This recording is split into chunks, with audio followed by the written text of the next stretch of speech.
علیکم ورحمۃ اللہ وبرکاتہ۔ الحمد للہ الحنان المنان الذي خلق الانسان وعلمه البيان والصلاة والسلام على رسوله سید الانس والجان وعلى آلہ واصحابہ ذوی الخیر والاحسان، اما بعد فاعوذ باللہ من الشیطان الرجیم، بسم اللہ الرحمن الرحیم۔ قل یا ایہا الناس انی رسول اللہ الیکم جمیعا الذی لہ ملک السماوات والارض لا الہ الا هو یحیی ویمیت الی آخر هذه الآیہ۔ صدق اللہ مولانا العظیم وبلغنا رسولہ النبی الامین المتین المختار الکریم ونحن على ذلك من الشاہدین والشاکرین والحمد للہ رب العالمین۔ بارگاہ رسالت معاب صلی اللہ علیہ وسلم میں درود پاک کا ہدیہ پیش کریں۔ اللہم صلی علی سیدنا و مولانا محمد معدن الجود والکرم وآلہ واصحابہ الکرام وابنہ الکریم وبارک وسلم صلاة دائمة سرمدا ابدا۔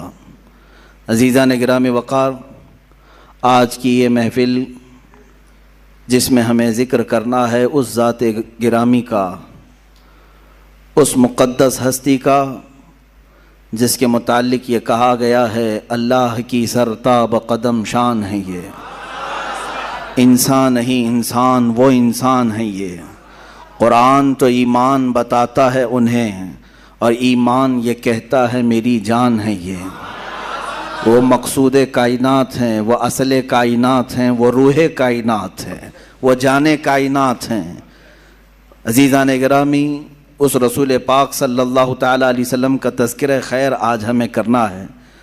اس رسول کی زندگی کے ہزاروں گوشے ہیں، اور ہر گوشے میں ایک سمندر ہے، ہر گوشے میں ایک سمندر ہے جس میں تیراکی کرنے والا اپنی زندگیاں تمام کر جاتا ہے، مگر اس گوشے رسول کو مکمل کر نہیں پاتا۔ اخیر میں جا کر کے پھر یہ کہنے پر مجبور ہو جاتا ہے لا يمكن الثناء كما كان حقه، لا يمكن الثناء كما كان حقه بعد از خدا بزرگ تو یہ قصہ مختصر، لیکن رضا نے ختم سخن اس پہ کر دیا، خالق کا بندہ خلق کا آقا کہوں تجھے۔ بہت کچھ کہا گیا ہے اے رسول پاک آپ کی بارگاہ میں۔ جب جبرائیل نے یہ کہہ دیا آفاق ہا گردیدہ ام بسیار خوبہ دیدہ ام، میں نے کائنات کے ہر ذرے کو چھان لیا ہے، ہر زمین کے حصے کو دیکھ لیا اور بہت اچھے اچھوں کو دیکھا، وہ لیکن تو چیزیں دیگری یا رسول اللہ، اے اللہ کے رسول آپ ہی تو ایک الگ ہی چیز ہیں جس کا نہ کوئی مثل ہے نہ کوئی مثیل ہے۔ ہوتا بھی کیسے؟ تیرے خلق کو رب نے جمیل کیا، تیری خلق کو رب نے عظیم کیا، کوئی تجھ سا ہوا ہے نہ ہوگا شہا، تیرے خالق حسن و ادا کی قسم۔ کوئی تجھ سا ہوا ہے نہ ہوگا شہا، تیرے خالق حسن و ادا کی قسم۔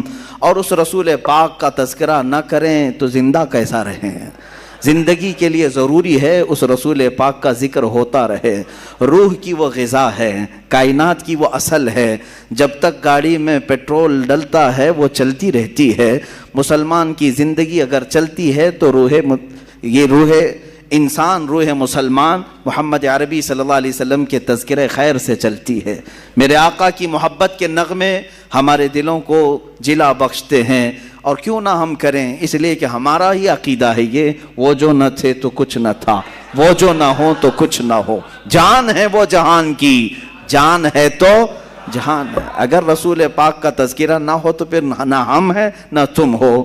اقبال نے اسی لیے کہا ہے بلبل کا ترنم بھی نہ ہو اور کلیوں کا تبسم بھی نہ ہو، بزم توحید میں تم نہ ہو تو کچھ بھی نہ ہو۔ حضور پاک صلی اللہ تعالیٰ علیہ وسلم کی ذات اگر نہ ہو تو پھر کائنات کا کوئی ذرہ نہیں ہے۔ جن چیزوں کو آپ دیکھیں ان میں نور اگر آج ہے تو وہ برکت رسول اللہ کی ہے۔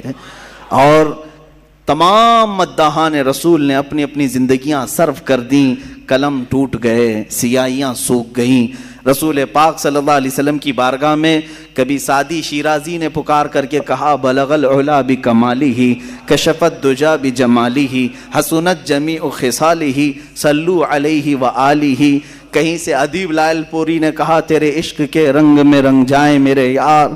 یہ تمام اشعار جب عاشق اپنے مدح کرتے ہیں رسول پاک کی ان کی زبانوں سے نکلتا رہا. بریلی کے تاجدار نے بھی کہا سرور کہوں کہ مالک و مولا کہوں تجھے, باغ خلیل کا گل زیبا کہوں تجھے, اے جان جان میں جس میں اے جان جان میں جان تجلا کہوں تجھے, حیران ہوں میرے شاہ میں کیا کیا کہوں تجھے. میں چند مصرے پڑھ رہا ہوں, پورے اشعار پڑھنے کی عادت بھی نہیں ہے, تھوڑے سے صرف اس لیے کہہ رہا ہوں کہ دنیا بھر کے مداحوں نے میرے آقا کی شان میں قصیدے لکھے اور قلم توڑ دیے اور ان کی سیاہیاں سوکھ گئی. بریلی کے تاجدار سے اوپر ہم چلتے ہیں, پھر دیکھتے ہیں کس نے کیا کیا کہا. تو پھر ہمیں ملا بوسیری نے کہا مولا یا صلی وسلم دائما ابدا علی حبیبک خیر الخلق کلہم هو الحبیب الذی ترجا شفاعته لکل حول من الاحوال مقتہم. اس قصیدے میں تو 170 اشعار ایسے ہیں جس میں ہر عضو رسول کی تعریف کر دی. حضور کے سفر کی تعریف الگ, معراج کی تعریف الگ, حضور کی پیدائش کی تعریف الگ, خاندان کی تعریف الگ, معجزات کی تعریف الگ, ساری چیزیں بیان کر دی. اخیر میں یوں کہا یا رب بالمصطفیٰ بلغ مقاصدنا واغفر لنا ما مضى یا واسع الکرم. یہی تک نہیں, بوسیری سے اگر ہم آگے بڑھتے ہیں امام اعظم ابو حنیفہ کی بارگاہ میں پکار کر کے کہتے ہیں یا سید السادات جئتک قاصدا ارجو رضاک فلا تخیب مقصدی. یوں پکار کر کے کہا. پھر دیکھا ہم نے اور کہیں فارسی کی زبان میں علامہ عبد الرحمن جامی جیسا نکلتا ہے, کہتا ہے تنم فرسودہ جاں پارا زِ ہجراں یا رسول اللہ, دلم پشمردہ آوارا زِ عصیاں یا رسول اللہ, چو بازوئے شفاعت را کشائی بر گنہگاراں مکن محروم جامی را دراں یا رسول اللہ. یہ تو امتیوں کے احوال تھے. پھر ہم آگے بڑھ کر کے دیکھے تو خود صحابی رسول پکار رہے ہیں. حسان بن ثابت کہنے لگ گئے وَأَحْسَنُ مِنْكَ لَمْ تَرَ قَطُّ عَيْنِي وَأَجْمَلُ مِنْكَ لَمْ تَلِدِ النِّسَاءُ خُلِقْتَ مُبَرَّأً مِنْ كُلِّ عَيْبٍ كَأَنَّكَ قَدْ خُلِقْتَ كَمَا تَشَاءُ. صحابہ نے بھی کہا, صحابیات نے بھی کہا, تابعین نے کہا, اولیاء نے کہا, صالحین نے کہا, شعراء نے کہا. ارے میاں یہ تو سارے انسانوں نے کہا. اب رب عظیم نے پکار کر کہا اِنَّا أَعْطَيْنَاكَ الْكَوْثَرَ فَصَلِّ لِرَبِّكَ وَانْحَرْ. محبوب کی شان بیان کرتا ہے خود ان کا خالق, کہتا ہے وَالضُّحَىٰ وَاللَّيْلِ إِذَا سَجَىٰ وَاللَّيْلِ إِذَا يَغْشَىٰ وَمَا رَمَيْتَ إِذْ رَمَيْتَ وَلَكِنَّ اللَّهَ رَمَىٰ. دست مبارک کے لیے بھی اللہ نے فرمایا. قدم کی بات آتی ہے, اللہ تو قسم یاد کر کے کہتا ہے لا اقسم بهذا البلد, اس شہر کی قسم جس میں میرا محبوب قدم رکھتا ہے. خود رب قدیر نے قرآن پاک میں قصیدے بیان کیا. اسی لیے شاعر نے یہ کہا تھا آغاز سے اخیر تک قرآن ہے نعت مصطفیٰ. یہ سمجھ والوں کے لیے ہے, کیڑے نکالنے والوں کے لیے نہیں ہے. عشق کی آنکھیں ہوں, قرآن پڑھے تو یہی کہے گا آغاز سے اخیر تک قرآن ہے نعت مصطفیٰ. محبوب کے بیان کا کیسا انوکھا ڈھنگ ہے, محبوب کے بیان کا کیسا انوکھا ڈھنگ ہے. یہ رسول پاک صلی اللہ تعالیٰ علیہ وسلم کی عظمت کوڑ لوگوں کو نظر نہیں آتی. اسی لیے کہا گیا ہے کہ آنکھ والے تیرے جوبن کا تماشا دیکھیں, آنکھ والے تیرے جوبن کا تماشا دیکھیں, دیدہ کور کو کیا نظر آئے کیا دیکھے. ابو جہل بھی دیکھتا رہا, ابو لہب بھی دیکھتا رہا, برائیاں کرتے رہے اور حضور کے قریب آتے نہیں رہے. اگر حضور کو دیکھنا ہو تو صدیق اکبر کی آنکھ چاہیے, صدیق کی آنکھ چاہیے, حسان بن ثابت کی آنکھ چاہیے. تبھی تو پکار کر کے بندہ کہے گا میں نے زندگی میں بہت رنگ دیکھے لیکن مصطفیٰ کریم کی زلفوں کے ایک بال نے مجھے اسیر کر دیا ہے. تب جا کر کے کہتا ہے آنکھوں میں بھی بلا کا عشق ہو. عزیزان گرامی وقار, مجھے بات کچھ اور عرض کرنی تھی رسول پاک صلی اللہ علیہ وسلم کے غزوات کے متعلق. آج میں گفتگو کرنے آیا تھا مگر رنگ کچھ اور ہی چڑھ گیا. مجمع نے حضور پاک صلی اللہ تعالیٰ علیہ وسلم کی قصیدہ خوانی کا, یہ دیکھیں یہ جو عقیدہ ہے یہ سنیوں کا عقیدہ ہے. یہ حضور کے نام پر جو مچلنا ہے یہ سنیوں کی قسمت میں ملا ہے. الحمدللہ یہ ہماری قسمت میں ملا ہے. اسی سے تو ہماری امید جاگتی ہے کہ ابھی ہم مرے نہیں ہیں, زندہ ہیں. مرے نہیں ہیں، زندہ ہیں۔ اسی لیے کہا ہے شاعر نے، اس مسلمان کو بیدار تو ہو لینے دو، پھر دنیا کی ہر قوم پکارے گی حسین ہمارے ہیں۔ بیدار ہو لینے دو، تھوڑی دیر کی بات ہے۔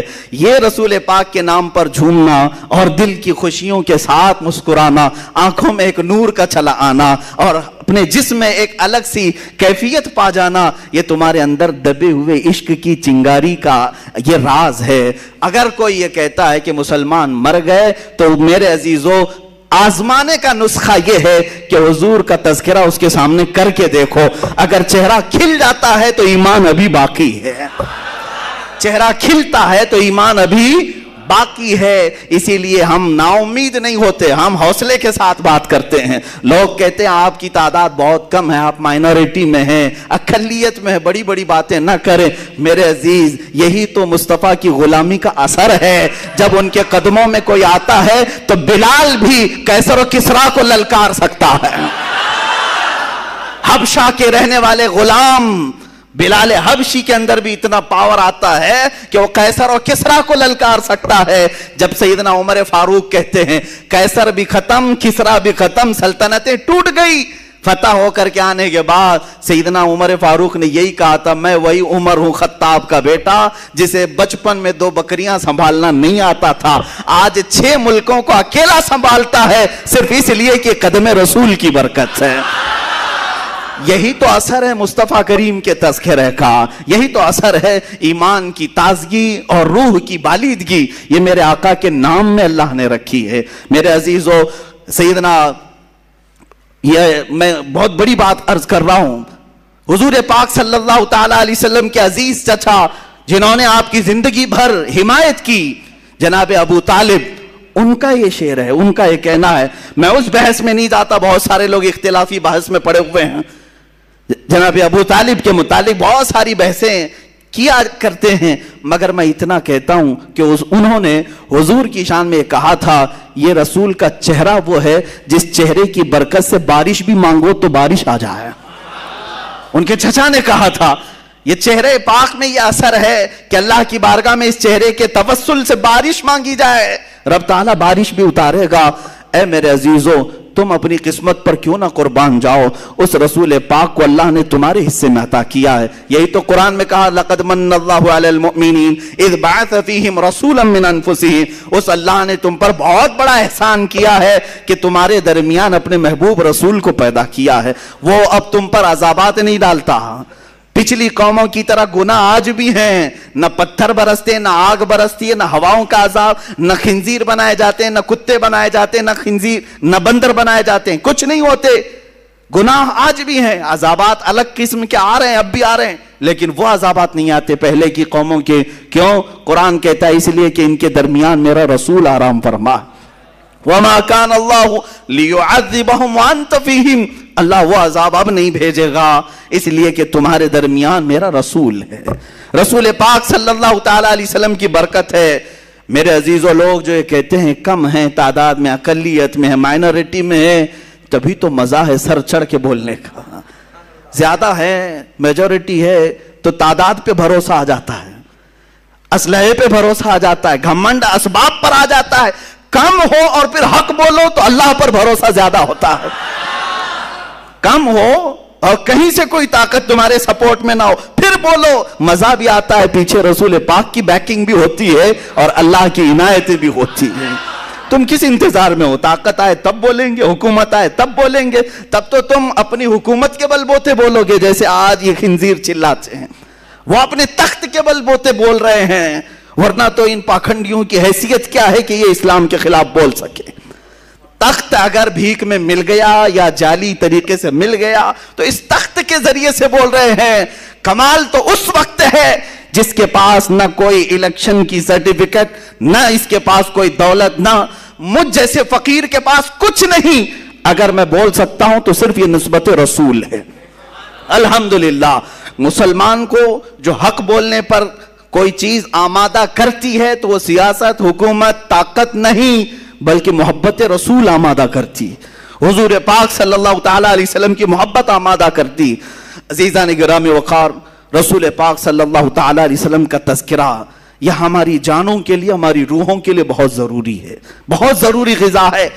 آپ خود محسوس کریں گے زیادہ دن تک اگر حضور کو نہیں سنو گے تو دل مرجھانے لگتا ہے، دل کے اندر کمزوریاں آتی ہیں، گناہ کی طرف بڑھنے لگ جاتا ہے۔ جہاں اسے مصطفیٰ کی یاد آ جائے پھر اس کی آنکھیں بھیگ جاتی ہیں، پلٹ آتا ہے، مسجدوں کی طرف دوڑتا ہے، اپنے نبی کی محبت میں کچھ نہ کچھ خیرات، صدقات، میلاد کرنے لگ جاتا ہے۔ یہ حضور پاک سے دور جتنا جاؤ گے بے چینی اتنی بڑھتی جائے گی، بے سکونی، بے قراری اتنی بڑھتی جائے گی۔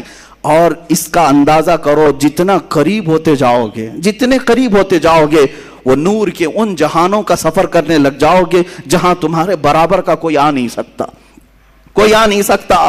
حضور پاک صلی اللہ تعالی علیہ وسلم سے قربت کا جو سفر ہے، اے نوجوانوں، یہ خوش قسمت لوگوں کو سفر ملتا ہے جو سب کچھ چھوڑ دیا ہو، جیسے صہیب رومی کی طرح اپنے ماں باپ بھائی بہن سب کو چھوڑ کر مکہ سے نکلے تھے۔ ماں نے پکار کر کے کہا صہیب تمہارے بدن پر جو کپڑے ہیں یہ ہمارے سلائے ہوئے ہیں، تیری کمائی کے نہیں۔ وہ بھی نکال کے دے دیا، وہ بھی نکال کے دے دیا۔ مدینے جانا تھا رسول پاک کی بارگاہ میں، کیا پہنا؟ ٹاٹ کے کپڑے، گونی جو تھیلا ہوتا ہے اس کو اوڑھ کر کے کانٹے لگا لیے۔ اتنے پہ نہیں، باپ نے گنڈے بھیجے راستے میں اور مار توڑ کیا، اتنا مارا کہ ناک سے خون آیا۔ صہیب اس کے باوجود خاموش نہیں رہے، سفر جاری رکھا، سفر جاری رکھا، یہاں تک کہ 8 دن کے بعد کمزوری کے عالم میں زخموں کے ساتھ مدینے پہنچ رہے ہیں تو صحابہ کہتے ہیں مغرب کا وقت تھا، میرے آقا صلی اللہ علیہ وسلم مسجد نبوی سے بار بار باہر نکل رہے تھے، بار بار باہر نکل کر دیکھ رہے تھے۔ صحابہ نے پوچھا آقا کوئی قبیلہ آ رہا ہے، کوئی وفد آ رہا ہے ملاقات کے لیے؟ میرے آقا نے فرمایا نہیں، میرا ایک دیوانہ آ رہا ہے، سب کو چھوڑ کر کے آ رہا ہے، ساری چیزیں چھوڑ کر آ رہا ہے۔ وہ غیب داں رسول انتظار میں تھے، جب صہیب پہنچے میرے آقا نے سینے سے سینہ ملایا، اپنی چادر مبارک اٹھا کر انہیں پہنا دیا۔ حضرت صہیب کہتے ہیں میرے سارے زخم کافور ہو گئے، جتنا درد تھا سب نکل گیا، جتنا غم تھا ماں باپ کو چھوڑنے کا، ایک بار سینے سے سینہ کیا ملا، سارے غم تمام کافور ہو چکے تھے، اور زندگی بھر اس چادر کو اپنے جسم سے الگ نہیں کیا۔ حضرت صہیب اسی چادر کو لے کر قبر میں بھی دفن ہو گئے۔ اخیر تک وہ کہتے تھے اے لوگو سنو، دنیا میں اگر سب سے زیادہ عزیز کوئی ہوتا ہے تو وہ ماں ہوتی ہے، سب سے زیادہ محبت کوئی کرتا ہے وہ باپ اور ماں ہوتے ہیں۔ میں وہ انسان ہوں جس سے ماں اور باپ نے بدن کے کپڑے بھی چھین لیے، جب میرے پاس کوئی لباس نہیں تھا تو مجھے جس نے لباس پہنایا وہ محمد الرسول اللہ ہے، مجھے جو چادر عنایت کی وہ رسول مختار صلی اللہ علیہ وسلم ہے۔ عزیزان گرامی وقار، رسول پاک صلی اللہ تعالی علیہ وسلم کی جس کیفیت کو، جس صفات کو مجھے آج عرض کرنا تھا وہ یہ تھی کہ اللہ نے انہیں فرمایا اے نبی آپ فرما دیں قل یا ایھا الناس انی رسول اللہ الیکم جمیعا، اے نبی آپ فرما دیں اے انسانوں میں تم سب کے پاس رسول بن کر آیا ہوں، انی رسول اللہ الیکم جمیعا، سارے انسانوں کے لیے، مسلمانوں کے لیے نہیں۔ حضور صلی اللہ علیہ وسلم سارے انسانوں کے لیے رسول بن کر آئے۔ میری یہ دعوت ہے جتنی بھی قومیں آ جائیں ان سب کے لیے بھی حضور رسول بن کر آئے۔ تمہاری نجات اسی میں ہے کہ رسول پاک کی رسالت کو قبول کر لو، چاہے دنیا میں عیسائیت ہو، یہودیت ہو، جو بھی ہو، ان سب کے لیے میرے آقا صلی اللہ علیہ وسلم رسول بن کر کے آئے، سب کے لیے رحمت بھی بن کر کے آئے، اور اسی تبلیغ کے لیے سارے لوگوں کو حق کی طرف بلانے کے لیے میرے آقا صلی اللہ علیہ وسلم پوری زندگی بھر تگ و دو کرتے رہے، محنت شاقہ فرمایا، تبلیغیں کی، اسفار کیے، غزوات کیے، معرکے دیکھے، بہت ساری چیزیں میرے آقا صلی اللہ تعالی علیہ وسلم نے جو برداشت کی وہ صرف اسی مقصد کے لیے کہ رسول صرف مدینے کے لیے نہیں آئے تھے، صرف مکے کے لیے نہیں آئے تھے، بلکہ پوری کائنات کے وہ رسول بن کر آئے تھے، اور سال کے لیے 5 سال 10 سال 100 سال کے لیے نہیں، صبح قیامت تک کے لیے وہ رسول بن کر آئے۔ اب اس رسول کا جو میسج ہے وہ پہنچانے کی ذمہ داری امت کی ہے، تم سب کے کندھوں پر یہ ذمہ داری ہے، ہمارے اوپر یہ ذمہ داری ہے۔ اس رسول کی رسالت، اس رسول کا جو میسج تھا پوری کائنات کے لیے، ہر مسلمان کے اوپر یہ ذمہ داری ہے۔ اگر تم اسلام لا چکے ہو تو اسلام کی خوبیاں دوسروں تک پہنچاؤ، دوسروں تک پہنچاؤ۔ اس کی خوبیاں کیا ہے؟ آج دنیا پوری پروپیگنڈے کے ذریعے سے اسلام مخالف دشمنی اور زہر اتنا گھول رہی ہے، اس وقت بھی اگر تم اپنی ذمہ داری کو نہیں نبھاؤ گے تو قیامت کے دن پوچھ ہوگی، پکڑ ہوگی کہ تم نے رسول پاک صلی اللہ علیہ وسلم کی تعلیمات کو نشر کرنے میں کون سا کردار ادا کیا۔ تم چاہتے بہت ہو میرے آقا کو، معلوم ہے تم محبت بہت کرتے ہو اپنے رسول سے، جان دینے کی بھی بات کرتے ہو، سب کچھ لٹانے کی بھی بات کرتے ہو، لیکن اے عزیز تجھے یہ سب کرنے کی اندر سے ہمت، طاقت سب کچھ ہے، لیکن اس رسول پاک کے دیوانے بنانے میں کام کیوں نہیں کرتے؟ لوگوں کو اور اس رسول پاک کے اس امن والے میسج سے جوڑنے میں کیوں نہیں محنت کرتے؟ یہاں پر کچے ضرور ہیں، ہم بہت کچے ہیں، یہ آج دل دہلا دینے والی باتیں ہیں۔ ہندوستان میں آج جو حالات چل رہے ہیں اس پر میں اگر تھوڑی سی بات کروں، کیا ہمارے ارد گرد آپ نہیں دیکھ رہے نفرتوں کا ماحول بڑھتا جا رہا ہے، زہر اس قدر پھیلایا جا رہا ہے کہ لوگ مسلمانوں کے نام سے چڑنے لگ جائیں، جو اب تک سیکولر کہلاتے تھے وہ بھی کٹر ہونے لگ گئے، وہ بھی اب شدت پسند ہونے لگ گئے۔ یہاں دغلی پالیسی بہت زیادہ عروج پر ہے، یعنی اپنوں کے لیے الگ قانون، ہمارے لیے الگ قانون، تمہارے لیے الگ سسٹم، ہمارے لیے الگ سسٹم، یہ سب چیزیں آج دیکھنے کو مل رہی ہیں۔ اتر پردیش کے ایک چھوٹے سے گاؤں میں 2-4 دن قبل کی نیوز کہ تقریباً 18 یا 19 لوگ دھرم پریورتن کرتے ہیں، یعنی مسلمان اپنا دین چھوڑ کر کے ہندو دھرم کو اپناتے ہیں۔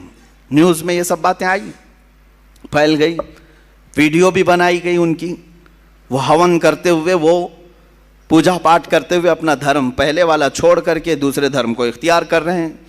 جس پنڈت نے ان کو دھرم پریورتن کروایا اس نے انٹرویو بھی دیا، ساری چیزیں چل رہی ہیں، وہ کریں تو کوئی مسئلہ نہیں، لیکن اگر کوئی ایک مبلغ اسلام کی سچائیاں پھیلائے تو اس پر NSA لگایا جائے گا، اسے کہا جائے گا کہ یہ باہر کے پیسے لے کر کے لوگوں کو زبردستی دین بدل رہا تھا۔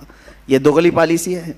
بہرحال مجھے بات یہاں جو عرض کرنی وہ یہ ہے، انہوں نے 18 لوگوں کو یا 19 لوگوں کو جو دھرم پریورتن کرایا، جیسے بھی ہوں، اسلام کسی کے جانے سے نہ رکتا ہے نہ مٹتا ہے۔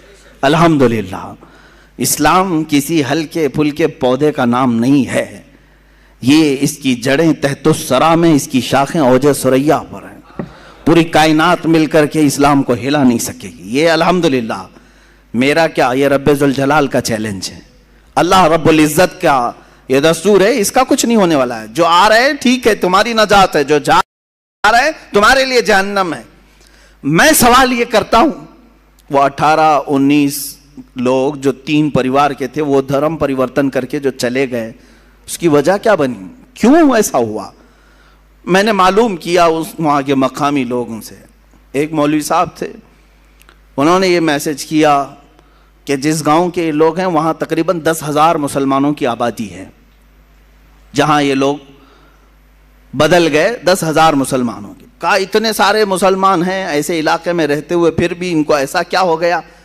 کہا کہ یہاں کے حالات ایسے ہیں کہ اگر آپ اس گاؤں میں آئیں گے تو فجر کی نماز میں 4 لوگ ملیں گے، مغرب کی نماز میں 10 سے 15 لوگ، 20 لوگ ملیں گے، 10,000 کی آبادی میں۔ اے میرے عزیزو، کیا یہی محبت مصطفیٰ ہے جو تم نے ان اعمال کو ٹھکرا دیا اور صرف محفلوں میں، مجمعوں میں، جلسوں میں پکارتے رہ گئے؟ جب تک تم رسول پاک صلی اللہ تعالیٰ علیہ وسلم کی زندگی پاک کو عملی طور پر اپنی زندگی میں لا کر دوسروں کی زندگی میں لانے کی کوشش نہیں کرو گے، شب خون مارے جائیں گے، اسی طرح سے تمہارے گھروں پر چھید کیے جائیں گے، اسی طرح سے تمہارے قلعوں کو کاٹ کر کے اندر سے لوگوں کو لے جایا جائے گا۔ یہ کب تک ہوتا رہے گا؟ جب تک تم گہری نیند سو رہے ہو۔ میری دعوت صرف اتنی ہے کہ رسول پاک صلی اللہ تعالیٰ علیہ وسلم کل بروز قیامت اگر پوچھیں تم سے، تو میرا امتی ہے، تو میرا چاہنے والا ہے، تو مجھ سے محبت کرتا ہے، بتا میری محبت کتنوں کے سینے میں تو نے ڈالی؟ ہوتا تو یہی ہے، ہر شخص اپنے محبوب کا تذکرہ کھل کر کے کرتا ہے۔ آپ جہاں بیٹھتے ہیں اپنے محبت کرنے والوں کے تذکرے کرتے رہتے ہیں، دوسروں کو بھی منواتے رہتے ہیں۔ ارے یہاں حالات تو ایسے ہیں کہ تمہارے پیر کو میں نہ مانوں تو مجھے باہر کرتے ہو، میرے پیر کو تم نہ مانو ہمارے ادھر کے لوگ باہر کرتے ہیں۔ ہم پیروں کے لیے تو اتنی بات رکھتے ہیں، اور حضور پاک کے لیے کیوں نہیں؟ رسول محترم صلی اللہ تعالی علیہ وسلم کے لیے یہ احساس کیوں نہیں ہے کہ میں اپنے نبی کونین صلی اللہ علیہ وسلم سے بے پناہ محبت کرتا ہوں؟ تو سیکنڈری میرے اوپر ذمہ داری یہی آتی ہے کہ میں دوسروں کو بھی اس طرح محبت میں تڑپتا ہوا دیکھوں، ان کے سینوں میں بھی محبت مصطفیٰ کو دیکھوں۔ اس تبلیغ کو جب چھوڑ دیا تب یہ حالات ایسے آ گئے ہیں۔ شاعر نے سچ کہا ہے، دیوار کیا گری میرے خستہ مکان کی، لوگوں نے آنے جانے کا راستہ بنا لیا۔ ہوتا ایسے ہی ہے، گھر پرانا اگر گر گیا نا تو کیا کرتے ہیں لوگ؟ ادھر سے ادھر جانے کا اس کو راستہ بنا لیتے۔ گھر جب تک سلامت ہے کوئی گھر کے دروازے سے نہیں گھستا، گرا ہے گھر تبھی لوگوں نے راستہ بنایا ہے۔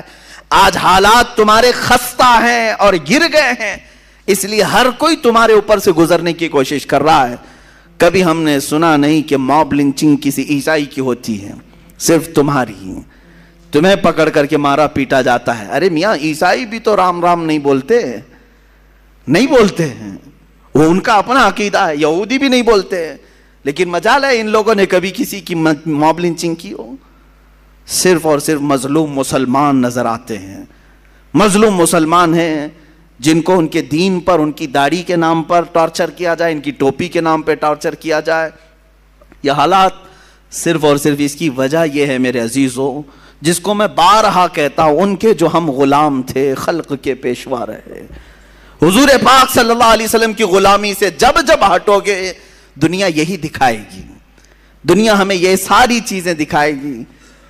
اور اسی لیے کہا ہے کہ درس قرآن کو اگر ہم نے نہ بھلایا ہوتا، یہ زمانے نے زمانہ نہ دکھایا ہوتا۔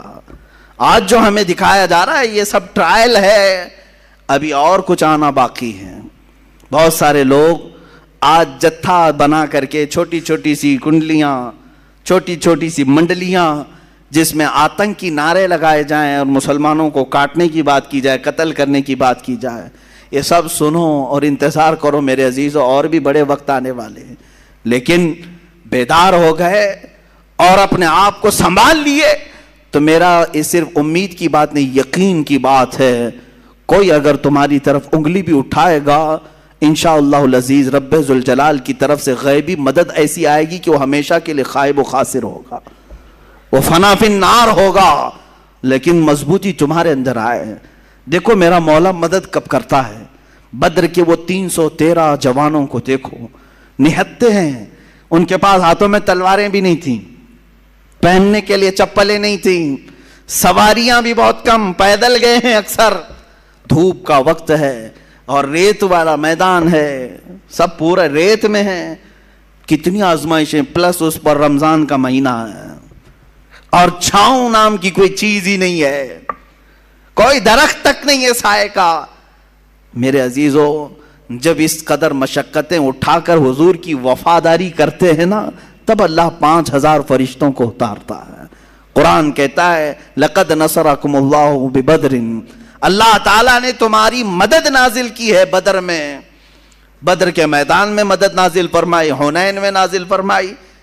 عزیزان گرامی وقار، تمہارے لیے مدد آئے گی، صرف اور صرف شرط یہی ہے ان کنتم مؤمنین۔ قرآن نے کہا اگر تم ایمان والے ہو، اگر تم ایمان والے ہو، اور ایمان کہتے کسے ہیں؟ لا یؤمن احدکم حتی اکون احب الیہ من والدہ وولدہ والناس اجمعین، تم میں سے اس وقت تک کوئی ایمان والا ہو نہیں سکتا جب تک کہ رسول سے وہ اپنی اولاد، تمام انسانوں اور اپنے ماں باپ سے زیادہ پیار نہ کرے، جب تک حضور سے محبت نہ کرے سب سے زیادہ، اس وقت تک وہ کامل ایمان والا نہیں ہو سکتا۔ تمہیں وہاں پہنچنا ہوگا، گربعون رسیدی تمام بو لہبیس۔ اقبال نے کہا اگر تم وہاں تک نہیں پہنچے تو زندگی تو ابو لہب کی طرح ہے، قریب رہ کر کے بھی نہیں پہنچ سکا۔ میرے عزیزو اب بات میں کرتا ہوں حضور پاک صلی اللہ علیہ وسلم کی رحمت للعالمین کی۔ مجھے کبھی کبھار غم بھی ہوتا ہے، اس بات کا دکھ بھی ہوتا ہے کہ ہم جس زمانے میں جی رہے ہیں آج بھی اس رسول پر ظلم کیا جا رہا ہے، اس رسول پروردگار، رسول رحمت للعالمین حضور پاک صلی اللہ تعالی علیہ وسلم جو اپنی زندگی پاک میں بھی مشقتیں اٹھاتے رہے، جس رسول کو طائف والوں نے پتھر مارے تھے، یا حضور اکرم صلی اللہ علیہ وسلم پر مشقتیں ڈھائی تھیں، اس رسول پاک کو 1400 سال گزرنے کے بعد آج بھی ہندوستان کی سرزمین سے گالیوں کی بوچھار ہو رہی ہے، آج بھی ظلم کیا جا رہا ہے، پھر بھی دنیا یہ کہتی ہے کہ یہ دہشت گرد ہے۔ آج تم نے جتنی گالیاں میرے نبی کو دیں، میں سمجھتا ہوں کسی بھی دھرم کی مقدس شخصیت کو اتنی باتیں نہیں کہی گئی ہوں گی، کسی بھی نہیں۔ مجھے بتاؤ یہودیوں کی جو مقدس شخصیات ہے ان سے کون چھیڑ چھاڑ کرتا ہے؟ نہ ہم نے آج تک گالی دی، دوسرے بھی نہیں۔ عیسائی اور یہودی لڑتے رہتے تھے، الگ بات ہے، عیسائی جن کو مقدس مانتے ہیں ان کو کون گالیاں دیتا ہے؟ پلس ہندو جن کو مقدس مانتے ہیں، ہم کہاں انہیں گالیاں دیتے ہیں؟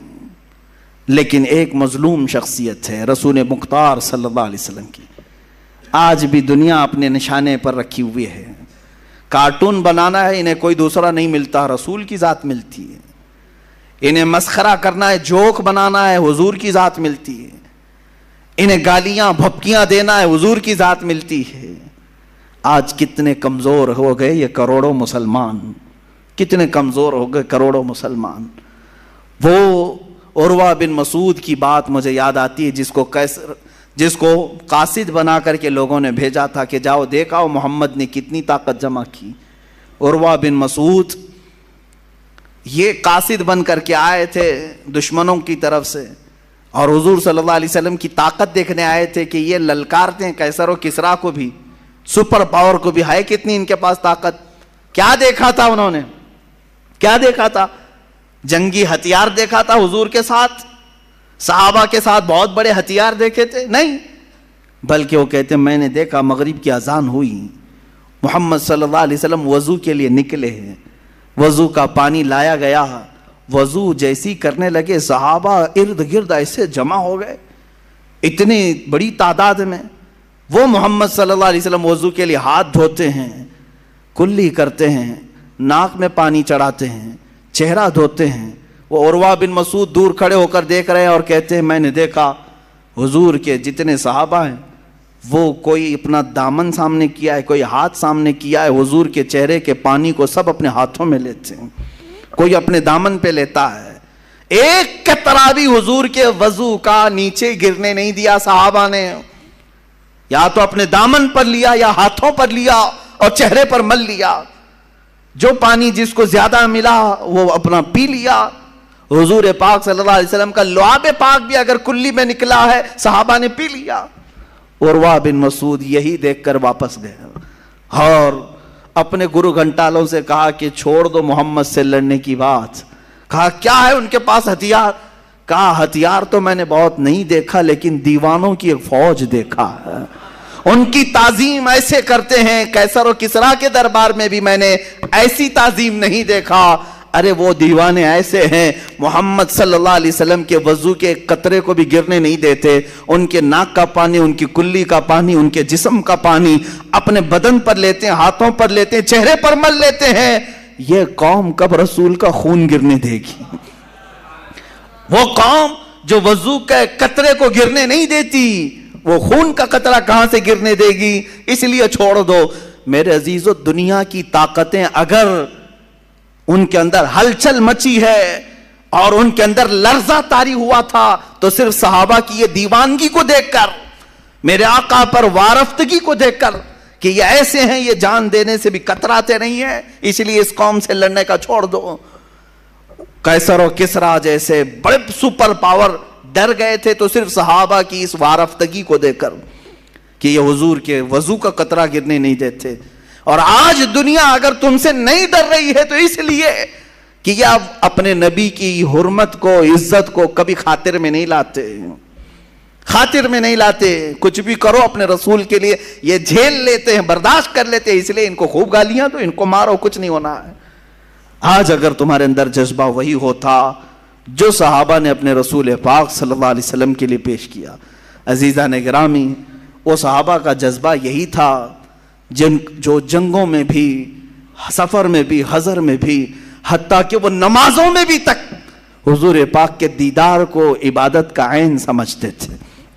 حضور کی پیروی، حضور کی اطاعت، ان کی دلجوئی کو عبادت سمجھتے تھے، اور حقیقت ہے۔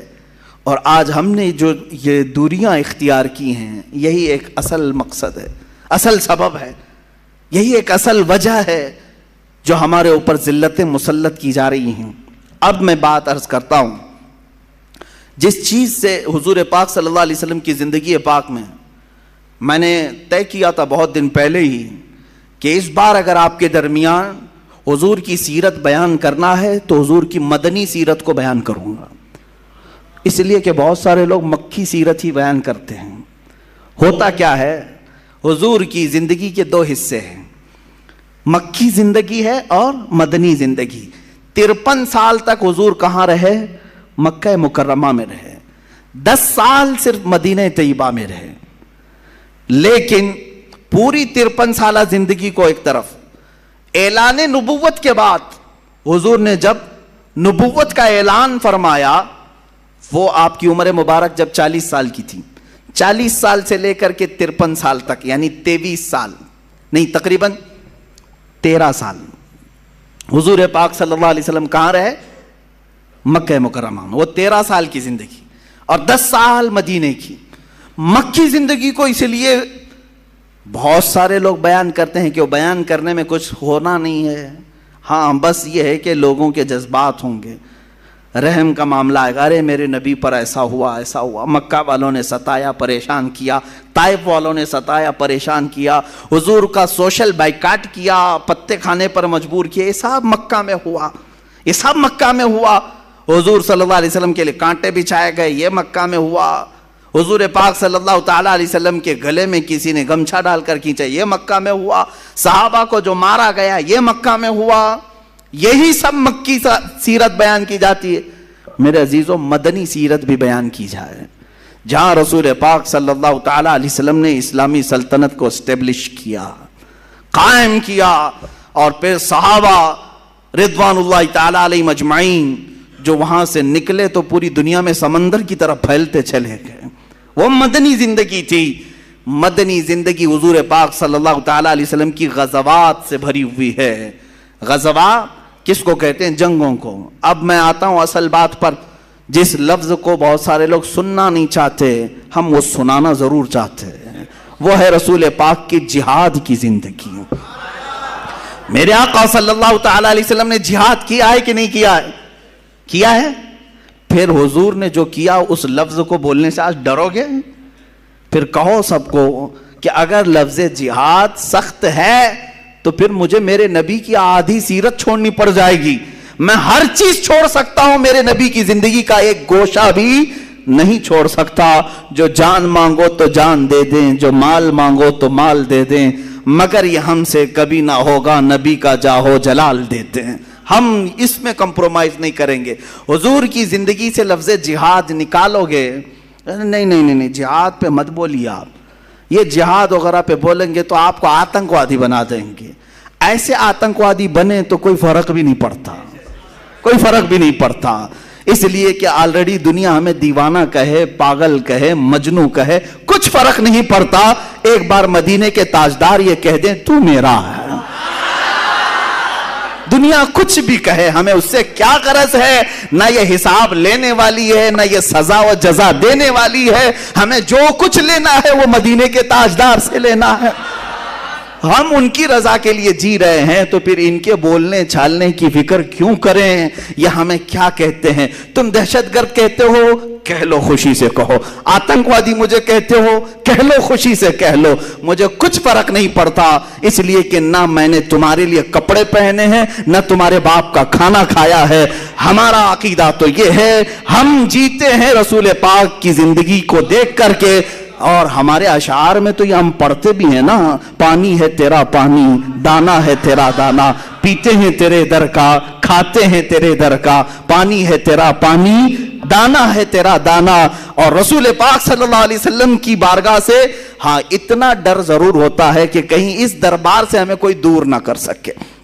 شاعر نے بہت اچھا کہا تھا کہ اگر محبت جرم ہے تو سزا دی جائے، اگر محبت جرم ہے تو سزا دی جائے، پر شرط اتنی ہے کہ در محبوب پہ دی جائے۔ بس ہماری خواہش اتنی ہے، مارنا ہے مار لو، حضور کے سامنے مار لو، کوئی فرق نہیں پڑتا۔ اب میں جو عرض کر رہا ہوں، لفظ جہاد کو جو بولنا بھی آج علماء نے ترک کر دیا، اور یہ ظالم یہی چاہتے ہیں۔ میں آپ کو کھل کر کے آج بتاؤں، کھل کے بتاؤں، پوری دنیا کے یہودی اور عیسائی مسلمانوں کے لیے اگر کوئی دو چیزیں نہیں چاہتے کہ کبھی ان کی زبان پر نہیں آنا ہے، تم کچھ بھی کر لو، احتجاج کرنا چاہتے ہو ان کو چھوٹ دے دو، ان کو نمازوں کے لیے بھی چھوٹ دے دو، اذانوں کے لیے بھی چھوٹ دو، مسجدوں کے لیے، عیدگاہوں کے لیے، سب کے لیے چھوٹ دو، تمہیں کہیں آبجیکشن نہیں آئے گا۔ صرف آبجیکشن یہ کریں گے تو دو باتوں پر، دیکھنا اس کے بعد آبجیکشن آئے گا جو میں بات عرض کر رہا ہوں۔ دو باتیں نہ کہی جائیں، دو باتیں نہ کہی جائیں، وہ کیا ہے؟ ایک خلافت کا لفظ استعمال نہ کرو، دوسرے جہاد کا لفظ استعمال نہ کرو، اس لیے کہ انہیں معلوم ہے خلافت عثمانیہ نے ان کی نانی یاد کرائی تھی، انہیں معلوم ہے خلافت عثمانیہ سلطان عبدالحمید نے فرانس کو گھٹنے ٹیکنے پر مجبور کیا تھا، ہر ایک کو گھٹنے ٹیکنے پر مجبور کیا تھا۔ انہیں پتا ہے خلافت آنے کے بعد کوئی عبدالحمید بھی زندہ ہو سکتا ہے، انہیں پتا ہے اگر خلافت آئی تو صلاح الدین بھی اٹھ سکتا ہے، انہیں پتا ہے خلافت اگر آئی تو شہاب الدین غوری بھی آ سکتا ہے، اور آج گنڈے اور بھنگی چیخ رہے ہیں، چلا رہے ہیں، انہیں پتا ہے اگر یہ خلافت کی بات کریں گے تو کہیں ٹیپو سلطان نہ آ جائے، کہیں اورنگزیب زندہ نہ ہو جائے۔ ہم عرض کریں گے، ہم بات کریں گے، خلافت کی بھی بات کریں گے اور جہاد کی بھی بات کریں گے۔ میرے عزیزو، جہاد ان کو سمجھانے کی ہمیں کیا ضرورت ہے؟ وہ مصطفیٰ کریم صلی اللہ علیہ وسلم کا جہاد۔ اب لگے ہوئے ہاتھوں میں ایک مختصر سی بات عرض کر دوں، ان کو ایسا لگتا ہے کہ اسلام یہ جہادوں کی بات کر کر کے پھیلایا گیا ہے اور قتل سے پھیلایا گیا ہے۔ شرم سے ڈوب مرو گے اگر میں تاریخ بتا دوں، شرم سے ڈوب مرو گے۔ تاریخ میں بتاتا ہوں، سن لو کان کھول کر کے۔ میرے آقا صلی اللہ علیہ وسلم کی پوری زندگی پاک میں تقریباً 80 غزوات اور سرایا ہوئے ہیں۔ غزوہ اس کو کہتے ہیں جس میں خود حضور تشریف لے گئے، سرایا اس کو کہتے ہیں جس میں حضور نے کسی کو وکیل بنا کر بھیجا، اب خود نہیں گئے، صحابہ کو بھیجا۔ یہ ٹوٹل ملا کر کے 80 ہوتے ہیں حضور کی زندگی میں، وہ بھی 10 سال کی زندگی میں۔ 80 کو ہٹا کر کے بھی اگر دیکھیں تو 17 غزوات، بعض نے 27 کا ذکر کیا ہے جس میں حضور تشریف لے گئے۔ اے مسلمانوں سوچو، 27 جنگیں یا 80 جنگیں ہوئی حضور کی زندگی میں، سوچ رہے ہو کتنی جنگیں، کتنی جنگیں، کتنی جنگیں، اتنی جنگیں 10 سال میں، لیکن قتل کتنے ہوئے یہ تاریخ ان سے بھی پوچھو، مجھ سے بھی پوچھو۔ پوری ان 80 جنگوں کے اندر 139 مسلمان قتل ہوئے، 139 کتنے؟ 139، اور ٹوٹل جو کافر مرے 112۔ ان پوری جنگوں میں 112 139 تقریباً 250 کے آس پاس، سمجھ میں آ رہا ہے؟ 250 لوگوں کا قتل ہوا 10 سال 80 جنگوں میں۔ تم اپنا بھی پیراہن ذرا چیک کر کے دیکھ لو، دنیا کی فرسٹ ورلڈ وار جو ہوئی، جس میں برطانیہ بھی ہے، جرمن بھی ہے، روس بھی ہے، سب جوجھ رہے ہیں۔ جانتے ہیں آپ فرسٹ ورلڈ وار، پہلی جنگ عظیم میں 1.5 کروڑ لوگ مرے ہیں، 1.5 کروڑ لوگ قتل ہوئے ہیں۔ تم امن کی بات کرنے کے لیے آج نکلے ہو، کہتے ہو جہاد میں بہت سارے لوگ مارے گئے۔ لا کے دکھا دو میرے آقا کی زندگی کی تاریخ میں کتنے مرے تھے اور تمہارے ہاتھوں سے کتنے مرے ہیں۔ فرسٹ ورلڈ وار میں 1.5 کروڑ لوگ مرے، اور سیکنڈ ورلڈ وار جو 39 سے 45 کے آس پاس، 1939 سے 45 کے بیچ میں قریب ہوئی، تقریباً 3 کروڑ سے زیادہ لوگ مرے ہیں۔ بعض میں تخمینہ بتا رہا ہوں 3 سے 5 کروڑ کے بیچ لوگ مارے گئے۔ زخمیوں کی تعداد الگ، جو گم ہوئے ان کی تعداد الگ۔ ارے کروڑوں کی بات کر رہا ہوں، حساب کہاں ہے آج؟ ان کو کہاں سمجھ میں آئے گا کروڑ؟ یہ مارنے کے خوگر ہیں، قتل کرنے کے عادی ہیں، اور بات کرتے ہیں چور کوتوال کو ڈانٹنے نکلا ہے۔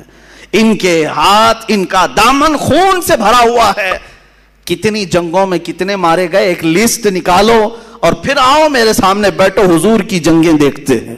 میرے آقا صلی اللہ علیہ وسلم نے بھی غزوات کیے، پورے ٹوٹل غزوات میں 250 سے زیادہ لوگ نہیں مارے گئے، 250 سے زیادہ۔ اگر یہ قتل کرنے کے لیے ہی جہاد ہوتا تو لاکھوں کی تعداد یہاں پر بھی ہوتی۔ اصل جہاد جو ہوتا ہے وہ امن قائم کرنے کے لیے ہوتا ہے، امن قائم کرنے کے لیے۔ جہاد کو ایک ایگزامپل میں بتا دوں، ایک ایگزامپل، بھائی تمہارا ہاتھ پھوڑی ہو گئی ہے، سڑ رہا ہے، ڈاکٹر کے پاس گئے، کیا کرے گا ڈاکٹر؟ چاقو مارے گا اور کہے گا میں یہ آپریشن کر کے کاٹ کے نکالتا ہوں. وہ جہاد ہی تو کر رہا ہے. وہ کیا کرنے کے لیے ہاتھ کی پھوڑی کاٹا؟ تم اس کو نہ ظالم کہو گے نہ بدماش کہو گے، ارے ڈاکٹر چاقو لے کے کاٹ دیا پھوڑی کو، نہیں، بلکہ کہو گے بڑا اچھا آدمی ہے، پھوڑی کو نکال دیا. ہاں اب آپ کو تاریخ میں بتاؤں، صحابہ نے جتنی مرتبہ تلوار اٹھائی پھوڑیاں مارنے کے لیے اٹھائی، زمین پر جتنے پھوڑے تھے ان کو مارنے کے لیے ہی نکالا. آج بھی دنیا اس بات کو تسلیم کرتی ہے کہ جس سے زمین پر خطرہ ہے اس کو اگر ختم کرنے کے لیے کوئی نکلتا ہے تو اس کو کوئی بھی آتنکواد نہیں کہتا، اس کو تو امن کا مسیحا کہتے ہیں. آج حضور پاک صلی اللہ تعالی علیہ وسلم کے جہادوں کو جو تذکرہ کرنا بھی لوگوں نے چھوڑ دیا، یہی وجہ ہے کہ وہ تمہیں دباتے چلے گئے. اور اب تو یہ ہو گیا کہ ایک لقب دیا جا رہا ہے مسلمانوں کو. کیا لقب دیا جا؟ جہادی ہے، جہادی ہے. بہت ساری جگہ ٹونٹ مارتے ہیں، یعنی تانے کے طور پر. تم تانا مارتے ہوں گے لیکن میں تو خوشی سے قبول کرنے کو تیار ہوں. بہت سارے لوگوں نے نمازی تو کہا تھا، حاجی تو کہا تھا، پہلے تم ہو جو جہادی کہہ رہے ہو، کیونکہ اسلام کے فرائض میں یہ بھی ایک فریضہ ہے. ہاں کلمہ پڑھنا ہے، نماز پڑھنا ہے، روزہ ہے، حج ہے، زکوٰۃ ہے. پہلے حج سے پہلے جو 5واں فرض تھا وہ جہاد فی سبیل اللہ تھا، جہاد فی سبیل اللہ تھا. تم نے نمازی کہا، رمضان کا روزے دار کہا، حج کا حاجی کہا، زکوٰۃ کا خیراتی کہا. ایک چیز بچی تھی جو تم نے ہمارے لیے کہا، کوئی مسئلہ نہیں ہے. عزیزان گرامی وقار، خوف دل سے نکالو، خوف دل سے نکالو. شرم و حیا اس سے کرو جو اللہ رب العزت کی بارگاہ میں گناہ کی طرف تمہیں لے جائے اور اس سے دور کرے. اس سے شرم و حیا نہ کرو جو تمہیں اللہ سے قریب کرنے والی ہے. جیسے لوگ رحمانی حیا اور ہے، شیطانی حیا اور ہے. رحمانی حیا، شیطانی حیا. شیطانی حیا جو تمہیں نیکیاں کرنے میں روک لگاتی ہے، رحمانی حیا وہ ہے جو گناہ کرنے میں آتی ہے. رحمانی حیا آنی چاہیے. تم فخر سے کہو گے کہ میں مسلمان ہوں، تم فخر سے کہو گے میں رسول پاک صلی اللہ تعالی علیہ وسلم کا غلام ہوں. اور یہی تمہاری غلامی تمہیں پھر سے عزت کے مقام پر لا سکتی ہے، پھر سے تمہیں اوپر لا سکتی ہے، عروج و ارتقاء پیدا کر سکتی ہے. اقبال نے کیا ہی بہتر کہا. انہوں نے زندگی بھر یورپ کے دورے، جرمن کے دورے، بہت ساری جگہوں پر دیکھا اور واپس آ کر کے اپنی قوم کو جو میسج دیا وہ یہی تھا کہ محمد سے وفا تو نے تو ہم تیرے. علاج تمہارا یہی ہے، علاج تمہارا یہی ہے کہ محمد عربی صلی اللہ علیہ وسلم سے وفا کرو. ان کی زندگی پاک کا ایک ایک گوشہ ہمارے لیے رحمت سے بھرا ہوا ہے. اگر رسول پاک کے ہم روزے بیان کرتے ہیں، رسول پاک کی اگر ہم نمازیں بیان کرتے ہیں، رسول پاک کا امت کے رونا ہم بیان کرتے ہیں، رسول پاک کی عطائیں ہم بیان کرتے ہیں، رسول پاک صلی اللہ علیہ وسلم کا محبت سے لوگوں سے ملنا جلنا بیان کرتے ہیں، تو رسول پاک کا جہاد بیان کرنے میں کیا دقت ہے، کیا حرج ہے؟ اے میرے عزیزو، رسول کریم صلی اللہ تعالی علیہ وسلم نے جتنے جہاد اور غزوات میں شرکت فرمائی، آج بھی درد ہوگا کچھ لوگوں کو، تکلیف ہوگی. یہ اس لیے تکلیف ہوگی، میں آپ کو بتاؤں، بہت دنوں تک جب بیماری چڑھ جاتی ہے، کینسر جلدی جاتا نہیں، کیمو تھراپی کرنی پڑتی ہے اور کیمو میں بہت درد ہوتا ہے. بہت سارے لوگوں نے ذہنوں پر یہ بات ڈال رکھی ہے کہ اچانک تبدیلی کی یہ بات کیسے آئے گی، کیسے ہم یہ کہیں گے. آپ حضور پاک صلی اللہ علیہ وسلم کی جہاد، لفظ بدلتے ہیں، کچھ چھپا کر کے دوسرا کرتے ہیں. عزیزان گرامی، بات یہ جو کمپرومائز کی آ رہی ہے، حضور کی سیرت چھوڑ رہے ہو تم، حضور کو بیان کرنا چھوڑ رہے ہو تم. ابھی ایک گاؤں میں گیا تھا، وہاں پر ایک صاحب کان میں بولنے لگے، حضرت سب لوگ آپ کو سننے کے لیے آئے ہیں، آدھا گھنٹہ 1 گھنٹہ آپ کچھ بولیں، لیکن ایک میری ریکویسٹ ہے حضرت، یہ شہادت پہ مت بیان کیجئے، شہادت وغیرہ پہ مت بیان کیجئے. کہا کیوں؟ کہا نہیں، وہ لوگ پھر یہ سمجھیں گے کہ آپ سب کو جنگ میں لے کے چلے جائیں گے. یعنی ایسی سوچ بنی ہوئی ہے. کیا میں جنگ میں لے جانے کی بات کر رہا ہوں؟ اے میرے عزیزو، میں ان صاحب سے کہا اچھا امام حسین کی شہادت بیان کروں یا نہیں کروں؟ انہوں نے کہا نہیں، وہ تو چلتا ہے، وہ تو سننا ہی ہے ہم کو. میں کہا تم کیا خاک سنو گے؟ کربلا کی باتیں سنتے سنتے تم بزدلوں کی یہ بات ہی نہیں ہے کہ کربلا کو سنو. امام حسین کی شہادت تو سنتے ہو رو رو کر کے، لیکن اپنے گھر میں کسی حسین کو پیدا ہونے کی تمنا بھی نہیں کرتے۔ اس وقت تمہارے بچے حسین اعظم کے کردار کو اپنائیں گے جس دن تم اپنے بچوں کو یہ بیان کرو گے، ایک طرف 82 لوگ تھے، ایک طرف 22,000 تھے، تب بھی ڈٹ کر کے اگر کوئی بول رہا تھا وہ رسول کا نواسہ بول رہا تھا۔ یہ کردار بتاؤ نا، یہ کردار بتاؤ۔ خالی یہ بتاتے ہو کہ مارے گئے، ان کے بچے توڑے گئے، کاٹے گئے، ارے یہ بتاؤ کہ 22,000 کے سامنے ڈٹ کر جو بول رہا تھا وہ حسینی کردار۔ آج ضرورت ہے قوم کو، آج ضرورت ہے۔ عاشقان مصطفیٰ کبھی نہ تعداد دیکھتے ہیں نہ طاقت دیکھتے ہیں۔ صدیق اکبر جیسا کوئی ہو جو 50,000 کے مجمع میں بھی جا کر کے یہودی کو گستاخی خدا پر تھپڑ رسید کر سکتے ہیں، اور انہیں خوف نہیں اس بات کا کہ 50,000 لوگ مجھے ماریں گے، نہیں، بلکہ یہودیوں کے مجمع میں اس کو پکڑ لیا کہ تو میرے رب کی شان میں کیسے گستاخی کر رہا ہے۔ اس نے مارا نہیں، حضور کی بارگاہ میں ان کو پکڑ کر کے لایا اور کہا کہ ابو بکر کو کیسے تم نے پرورش کیا، تربیت کیا، یہ تو مجھے تھپڑ رسید کیا سارے لوگوں کے سامنے۔ یہودیوں کا عالم شکایت لے کر آیا، حضور نے پوچھا ابو بکر کیسے تم نے مار دیا اتنے بڑے مجمع میں؟ کہا اے اللہ کے نبی یہ رب کی شان میں گستاخی کر رہا تھا، یہ کہہ رہا تھا مسلمانوں کا خدا غریب ہے، مسلمانوں سے قرضہ لیتا ہے۔ اس یہودی نے انکار کر دیا، نہیں میں ایسا نہیں کہہ رہا تھا، یہ جھوٹ بول رہے ہیں، میں تو کہہ رہا تھا خدا بڑا غنی ہے، مسلمان فقیر ہیں، میں خدا کی شان بیان کر رہا تھا۔ بدل دیا، اور اس جھوٹے کی گواہی میں سارے یہودی جھوٹے بھی کھڑے ہو گئے، سب کہنے لگے ہاں ہمارے عالم صاحب تو ایسے ہی کہہ رہے تھے، ایسے ہی کہہ رہے تھے۔ جب ایک جھوٹا کھڑا ہوتا ہے تو اس کے ساتھ بہت سارے جھوٹے بھی کھڑے ہوتے، جو کہہ رہا ہے وہ سب صحیح کہہ رہا ہے۔ جیسے آج ہم اپنے ملک میں دیکھ رہے ہیں، ایک پاگل بولتا رہتا ہے اور بہت سارے انت بخت کہتے ہیں سب صحیح کہہ رہا ہے، سب صحیح کہہ رہا ہے۔ ارے یہ تمہیں چوہا بنا دے تو بھی صحیح ہے، کتا بنا دے تو بھی صحیح ہے، گدھا بنائے تو بھی صحیح ہے۔ خیر یہودیوں کی یہی صفت تھی، سب جھوٹی گواہی دی ہے۔ حضور نے فرمایا ابو بکر تمہارے پاس بھی کوئی گواہ ہے کہ تم نے گستاخی خدا سنا اور مارا؟ کہا میں اکیلا تھا، کوئی نہیں ہے۔ حضور پاک صلی اللہ تعالیٰ علیہ وسلم نے، اب فیصلہ جو کیا جاتا ہے وہ ایویڈنس کے اوپر کیا جاتا ہے نا، آدھار ثبوتوں کے آدھار پہ کیا جاتا ہے، لیکن میرے عزیزو اسی وقت قرآن کی آیت نازل ہوئی، اللہ نے آیت نازل کی، لقد سمع اللہ قول الذین قالوا ان اللہ فقیر ونحن اغنیاء، بے شک اللہ نے سن لیا ہے ان کی بات کہ یہ کہہ رہے تھے کہ اللہ فقیر ہے اور ہم غنی ہیں۔ ابو بکر صدیق کی گواہی دینے پر کون آیا؟ خود خالق کائنات آیا۔ جب حق بات پر کوئی ڈٹ جائے تو اس کی حمایت اللہ کی طرف سے آتی ہے، رب ذوالجلال کی طرف سے آتی ہے، رسول مختار کی طرف سے آتی ہے۔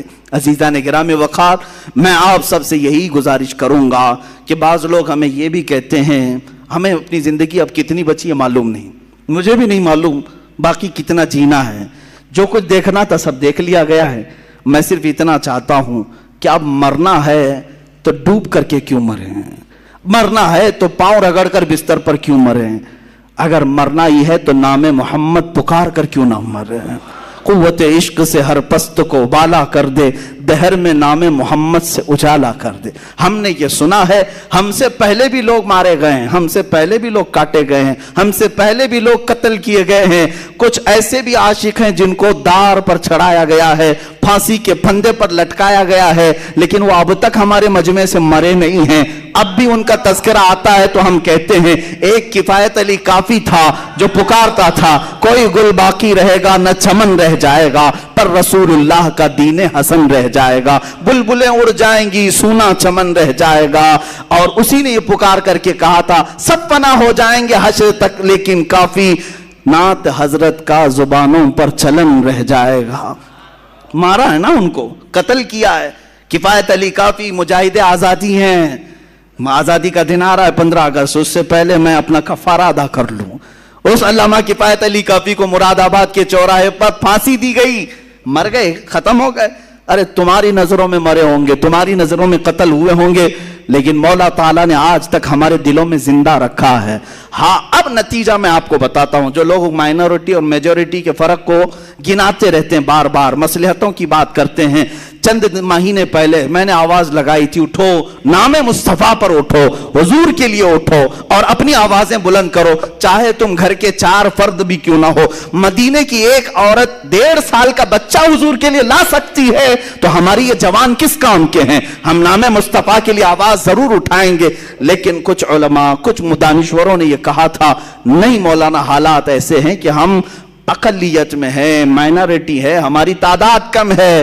پھر مجھے یہ بات آ جاتی ہے بڑے ادب سے، مارے بڑوں کی بارگاہ میں بڑے ادب سے. ہم بدر کی تاریخ دیکھتے ہیں، وہاں بھی ہم مائنورٹی میں تھے. احد میں دیکھتے ہیں، وہاں بھی مائنورٹی میں تھے. خندق میں دیکھتے ہیں، وہاں بھی مائنورٹی میں تھے. سب سے بڑی بات تو یہ ہے کہ کربلا میں جتنی مائنورٹی میں تھے اتنے کبھی نہیں تھے. ایک طرف 82 ہے، دوسری طرف 22,000. اس کو کون سی مائنورٹی میجورٹی کہا جائے؟ اس وقت حسین اعظم کو کوئی مشورہ دینے والا ایسا کیوں نہیں آیا؟ آپ بہت کم تعداد میں گھر میں بیٹھے، 22,000 کا کہاں مقابلہ کریں گے؟ حسین اعظم جانتے تھے آج میں 82 کو لے کر جاؤں گا، ہو سکتا ہے میرے بچے قتل ہو جائیں، ہو سکتا ہے میرا خاندان تباہ ہو جائے، لیکن حسین کو یہ معلوم تھا قیامت تک اگر جھنڈا لہرائے گا تو حسین کا لہرائے گا. کہاں ہے یزید؟ نہ قبر معلوم، نہ تخت معلوم، نہ گھر معلوم، نہ اولاد معلوم. ہاں ناجائز اولاد ہو سکتی ہے لیکن اب تک نسل پتہ نہیں ہے. لیکن حسینی سادات ہر چپے چپے میں نظر آتے ہیں.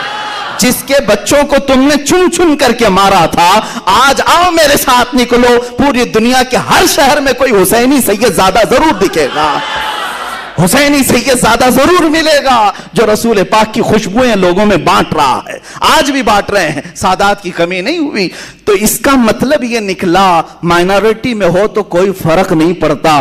تھوڑی دیر کے لیے اگر جان جاتی ہے تو جانے دو، اس لیے کہ اسلام زندہ ہوتا ہے ہر کربلا کے بعد. اسلام زندہ ہوتا ہے ہر کربلا کے بعد. اے نوجوانوں، تمہاری اگر اللہ تعالیٰ نے امانت کے طور پر جانیں دی ہیں، خون دیا ہے، اس نے تمہیں بچپن سے پالا، ماں کی گود میں پالا، جوانی میں پالا، تمہاری حفاظت کی، مفت سانسیں دی، رزق دیا، ہوا دیا، سب کچھ دیا. اگر اس کے دین کی خاطر یہ چھوٹی سی جان کا نذرانہ اگر چلا جائے تو کیا فرق پڑتا ہے؟ اگر ہمارے اندر عشق ہو تو ویسا ہونا چاہیے جیسے بریلی کے تاجدار کا ہو، جس نے یہ کہا تھا کروں تیرے نام پہ جاں فدا، نہ بس ایک جاں 2 جہاں فدا. اعلیٰ حضرت کیا کہتے ہیں؟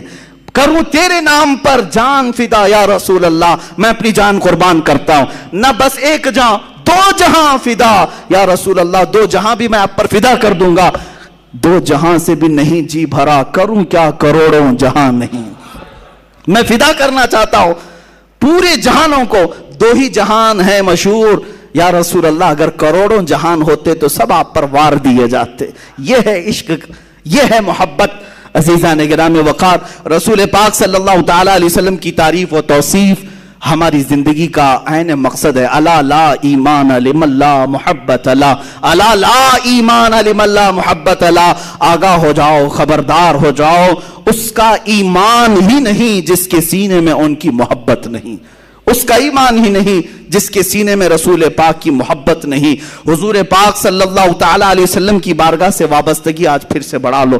دنیا تمہارے تماشے دیکھنے کو کھڑی ہے، دنیا تمہیں برے انجام تک لے جانے کے لیے کھڑی ہے، لیکن چاہے پوری دنیا ایک طرف ہو جائے، میرا یہ وجدان نہیں، یقین کہتا ہے اگر مصطفیٰ کے قدموں سے وابستہ ہوئے ہم چند مارے جا سکتے ہیں، توڑے جا سکتے ہیں، کاٹے جا سکتے ہیں، قید کیے جا سکتے ہیں، لیکن ایک وقت آئے گا جس کو شاعر نے کہا ہے کچھ دیر کی خاموشی ہے پھر شور آئے گا، کچھ دیر کی خاموشی ہے پھر شور آئے گا.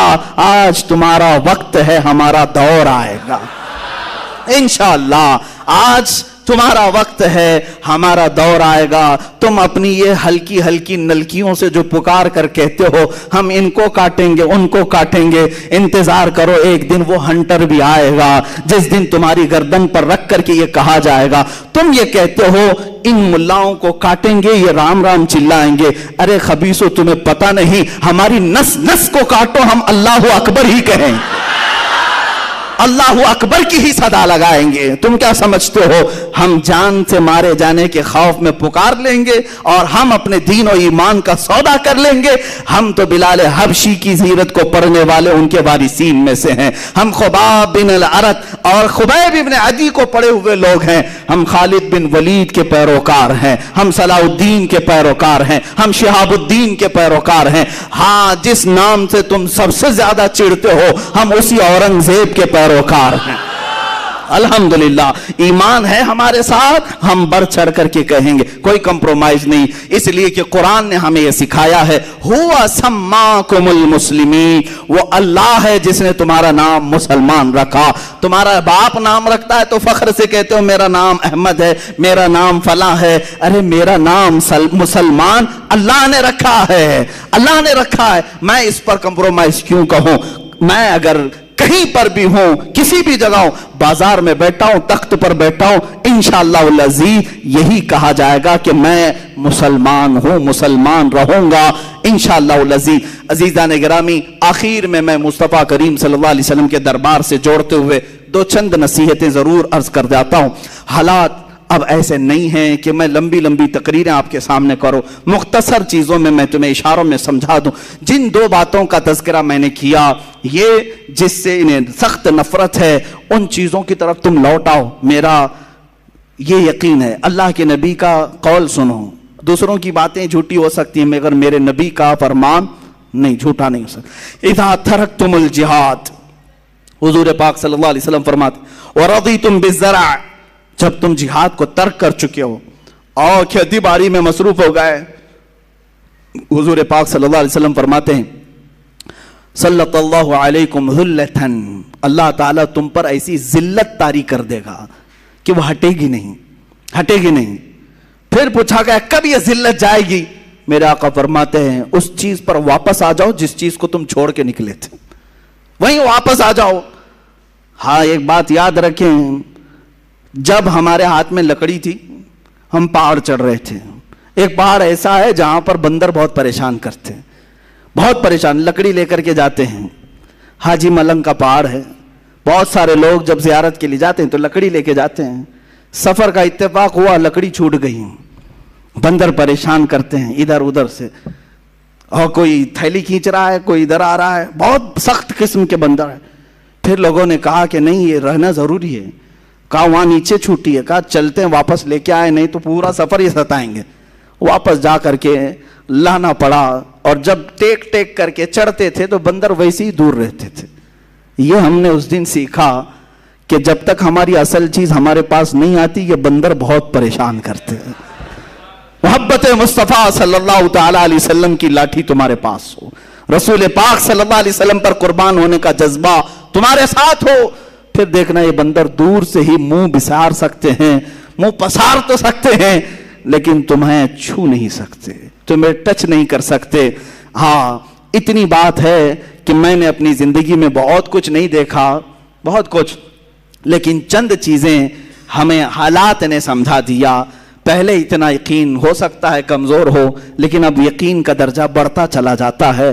چند مہینوں سے ہمارے پیچھے ہر طاقت لگا دی گئی جانچ پڑتال کے لیے، ڈھونڈو اس کے پیچھے کون کون سی طاقتیں ہیں، میرے پیچھے کہاں سے کہاں چیکنگ کرائی گئی، کچھ اپنے لوگ بھی پیچھے پڑے ہیں، کچھ ان کے بھی پیچھے پڑے ہیں، ہر طرح کے لوگ اوپر سے لے کر نیچے تک اسکوٹنی کے لیے ٹیم بنا کر بھیجے، دیکھو اس کے پیچھے کتنی پراپرٹی ہے، کتنی جائیداد ہے، کون کون بیکنگ کرتا ہے، کتنے سیٹ لوگ ساتھ میں ہیں، کتنے نیتا لوگ ساتھ میں ہیں۔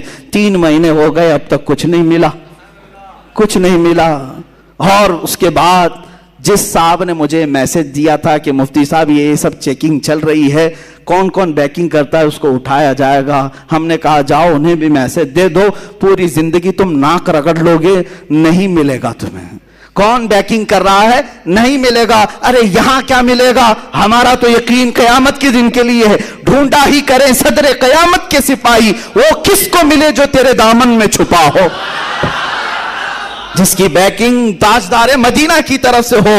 تم 1000 کوشش کر لو، میرے مرشد نے یہ ہمیں درس دیا تھا، مجھے کیا فکر ہو اختر، میرے یاور ہے وہ یاور، مجھے کیا فکر ہو اختر، میرے یاور ہے وہ یاور، بلاؤں کو جو خود گرفتار بلا کر دیں۔ اور ان کے دادا امام اہل سنت فاضل بریلوی نے ہم سب کو یہ میسج دیا تھا، خوف نہ رکھ رضا ذرا، تو ہے عبد مصطفیٰ۔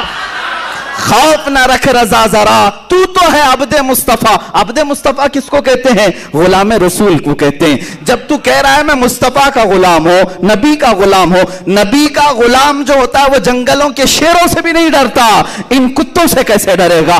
اعلیٰ حضرت فرماتے ہیں خوف نہ رکھ رضا ذرا، تو ہے عبد مصطفیٰ، تیرے لیے امان ہے، تیرے لیے امان ہے۔ وآخر دعوانا الحمدللہ رب العالمین۔